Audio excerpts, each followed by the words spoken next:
ವೇದಿಕೆ ಮೇಲಿರುವಂತಹ ಯಕ್ಷಗಾನದ ಅಭಿಮಾನಿಗಳನ್ನ, ಯಕ್ಷಗಾನದ ಪ್ರೋತ್ಸಾಹಕರನ್ನ ಗೌರವಿಸಬೇಕು. ಸೇರಿದಂತಹ ಪ್ರೇಕ್ಷಕ ವೃಂದದವರು ಚಪ್ಪಾಳೆಯ ಮೂಲಕ ಈ ಕಾರ್ಯಕ್ರಮವನ್ನ ವೇದಿಕೆ ಮೇಲೆ ಇರುವಂತವರನ್ನ ಅಭಿನಂದಿಸಬೇಕಾಗಿ ಕೇಳಿಕೊಳ್ತಾ ಇದ್ದೇನೆ.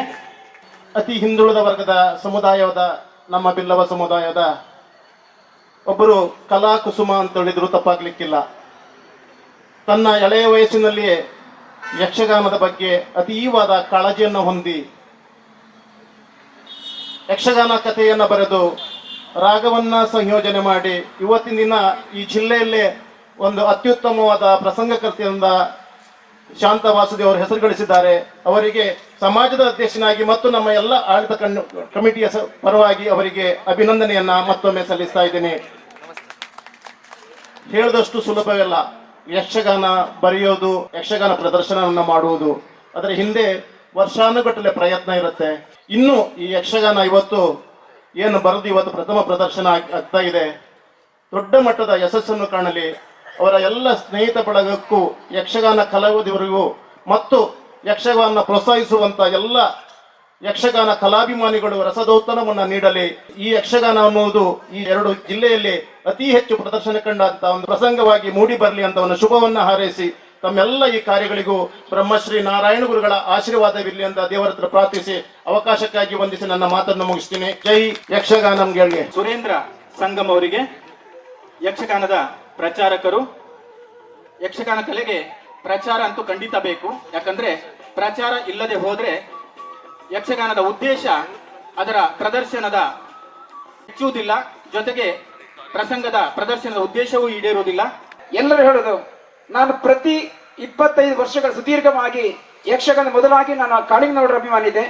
ಕಾಳಿಂಗನವರ ಅಭಿಮಾನಿ ಜೊತೆಗೆ ಜನಸಾಲಿ ರಾಘವನ ಅಭಿಮಾನಿ. ಯಾಕಂದ್ರೆ ನಾನು ಭಾಗವತ ಬೆಳೆದು ಬೀಗಿದ ಒಬ್ಬ ಅಭಿಮಾನಿ ಅಂತ ಹೇಳಿ ತಪ್ಪಾಗಲಿ. ನಾನೊಬ್ಬ ಮೈಕ್ ಅಕಸ್ಮಾತ್ ಹಿಡಿದಿದ್ರೆ ಖಂಡಿತ ನಾನು ಊಟ ಮಾಡ್ತಿಲ್ಲ. ಪ್ರಚಾರದಲ್ಲಿ ಕೂಡ ಹೆಸರುಂಟು, ಹಾಗೆ ನನಗೆ ಬೇರೆ ಚಟುವಟಿಕೆಯಲ್ಲಿ ಕೂಡ ಹೆಸರುಂಟು. ಅದೇ ನಿಮ್ಮೆಲ್ಲರ ಆಶೀರ್ವಾದ. ಈ ಪ್ರಸಂಗದ ಚೊಚ್ಚಲ ಪ್ರದರ್ಶನಕ್ಕೆ ಭಾವೋದ್ವೇಗದಿಂದ ಕಾಯ್ತಾ ಇರುವಂತಹ ಶಾಂತ ವಾಸುದೇವ ಆನಗಳ್ಳಿಯವರು, ಹಾಗೆ ಡಾಕ್ಟರ್ ಆದರ್ಶ್ ಹೆಬ್ಬಾರ್, ಯಕ್ಷಗಾನದ ಕಲಾವಿದ ಜೊತೆಗೆ ಕಲಾ ಪೋಷಕ, ವೈದ್ಯರಾಗಿಯೂ ಗುರುತಿಸಿಕೊಂಡಿರುವಂತಹ ಡಾಕ್ಟರ್ ಆದರ್ಶ್ ಹೆಬ್ಬಾರ್ ಅವರು ಈ ಒಂದು ಕಾರ್ಯಕ್ರಮದಲ್ಲಿ ನಮ್ಮ ಜೊತೆಗಿದ್ದಾರೆ. ಅಲ್ಲಿರುವಂತಹ ಒಂದು ಗಂಟೆ ಆಕಾರದ ಜಯಭೇರಿ ಬಾರಿಸಲಿ, ಪ್ರಸಂಗದ ಯಜಮಾನರ ಜೊತೆಗೆ ಕಲಾವಿದರ ಕೈ ಹಿಡಿಯಲಿ ಹಸ್ತಾಂತರಿಸ್ತಾ ಇದ್ದಾರೆ. ರಾಘವೇಂದ್ರ ಆಚಾರ್ಯರು ಈ ಪ್ರಸಂಗವನ್ನ ಮೇಲೆ ಬೀಳಿಸಬೇಕು, ಅದನ್ನ ಉತ್ತುಂಗಕ್ಕೆ ಏರಿಸಬೇಕು.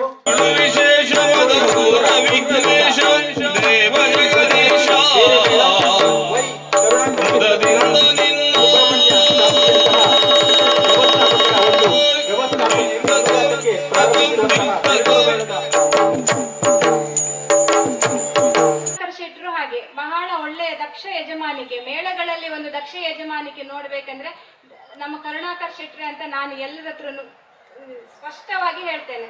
ಅಂತ ಒಂದು ಮೇಳದಲ್ಲಿ ನನ್ನ ಒಂದು ಪ್ರಸಂಗ ಪ್ರಯೋಗ ಮಾಡುವುದು, ಅದು ಜನಸಾಲೆಯವರ ಒಂದು ರಂಗ ಸಾರಥ್ಯದಲ್ಲಿ ಒಂದು ಪ್ರಯೋಗ ಆದ್ರೂ ಸಾಕು. ನನ್ನ ಪ್ರಸಂಗ ಪೆರಡೂರು ಮೇಳದಲ್ಲಿ ಆದ್ರೆ ನಾನು ಖುಷಿ ಪಡ್ತೇನೆ ಅನ್ನುವುದು ನನ್ನ ಅಂದಿನ ಮಾತು ಹೌದು, ಇಂದಿನ ಮಾತು ಹೌದು. ಮುಂದೂ ಸಹ ನಾನು ಬರೆಯುವುದಿದ್ರು ಅದು ಪೆರಡೂರು ಮೇಳದಲ್ಲಿಯೇ ಪ್ರಯೋಗ ಆಗಬೇಕು. ಅದು ನನಗೆ ಆತ್ಮತೃಪ್ತಿ ಕೊಡುವುದು ಅಷ್ಟೇ. ಬೇರೆ 100 ಪ್ರಯೋಗಗಳಾಗದಿದ್ರು ಅಡ್ಡಿಲ್ಲ, ಒಂದು ಪ್ರಯೋಗದಲ್ಲಾದ್ರೂ ಅದು ಆತ್ಮತೃಪ್ತಿ ಕೊಡುತ್ತೆ. ಮತ್ತೆ ಎಂತಂದ್ರೆ ಪ್ರಸಂಗಕರ್ತೆ ಪ್ರಸಂಗ ಬರಿತಾಳೆ, ಅದೊಂದು ಸಾಧನೆ ಅಂತಂದು ಹೇಳ್ತೀರಿ. ಆ ಪ್ರಸಂಗಗಳನ್ನ ತಿದ್ದಿ ತೀಡಿ ಅದನ್ನ ನಾನು ಬರೆಯುವುದು ಒಂದು ಕರಡು ಪ್ರತಿ, ಅದಕ್ಕೆ ಜೀವ ತುಂಬುವುದು ನಮ್ಮ ಹಿಮ್ಮೇಳದವರು ಮತ್ತು ಪೆರಡೂರು ಮೇಳದ ಕಲಾವಿದರು.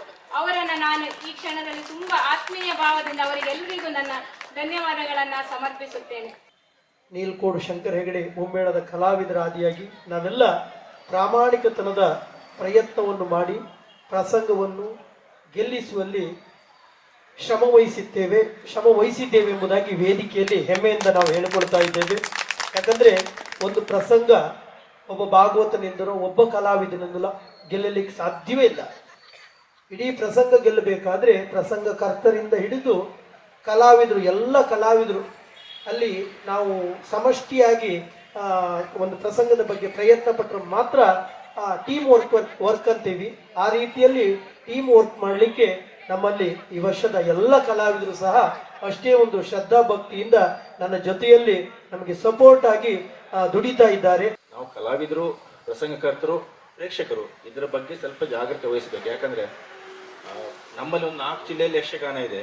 ನಾವು ಹೊರಗಿನವ್ರನ್ನ ಇದಕ್ಕೆ ಸೆಳಿಬೇಕಂತಾದ್ರೆ ನಾವು ಇನ್ನೊಬ್ಬರ ಅನುಕರಣೆ ಮಾಡಿಬಿಡ್ಬೇಕು. ನಮ್ಮಲ್ಲಿ ಬೇಕಾದಷ್ಟು ಇರುವಾಗ ನಾವು ಇನ್ನೊಂದು ಕಡೆಯಿಂದ ಯಾಕೆ ಎರವಲ್ ತರಬೇಕು, ಯಾಕೆ ಸಿನಿಮಾ ಹಾಡುಗಳನ್ನು ಇಲ್ಲಿ ಹೇಳಬೇಕು ಅನ್ನೋದು ನನಗೆ ಸತ್ಯಕ್ಕೆ ಅರ್ಥ ಆಗೋದಿಲ್ಲ. ಈಗ ನಮ್ಮ ಹೊಸ ಪ್ರಸಂಗಕರ್ತರು ಶಾಂತಕನಂತರು ಮೂಲ ಕಥೆಯನ್ನು ಓದಿ ಪುನಃ ಇನ್ನೊಂದು ರೀತಿ ಮೂಲ ಕಥೆಗೆ ನ್ಯಾಯ ಒದಗಿಸುವಂಥ ಪ್ರಸಂಗಕ್ಕೆ ಬರಿಬೋದು. ನಮ್ಮ ಸಮರ್ಥ ಕಲಾವಿದರಿದ್ದಾರೆ, ಅದನ್ನು ತುಂಬ ಚೆನ್ನಾಗಿ ಆಡ್ತಾರೆ ಅಂತ ಪ್ರಸಂಗಗಳನ್ನು ರಚಿಸಿದರೆ ತುಂಬ ಸಕ್ಸಸ್ಫುಲ್ ಆಗ್ಬೋದು. ವರ್ಷಕ್ಕೊಂದು ಪ್ರಸಂಗ ಬರೀಲಿ, ಈ ಥರ ವರ್ಷಕ್ಕೊಂದು 10 ಆಟ ಆಡಿ. ಅದು ಒಳ್ಳೇದಾಗದೇ ಇದ್ರೆ ಓಕೆ, ಬಿಟ್ಬಿಡಿ. ಅದನ್ನು ಒಳ್ಳೇದಾದರೆ ಅದನ್ನೇ ಮುಂದುವರಿಸ್ಬೋದು ಅಂತ ನನ್ನ ವಿನಯಪೂರ್ವಕ ಪ್ರಾರ್ಥನೆ.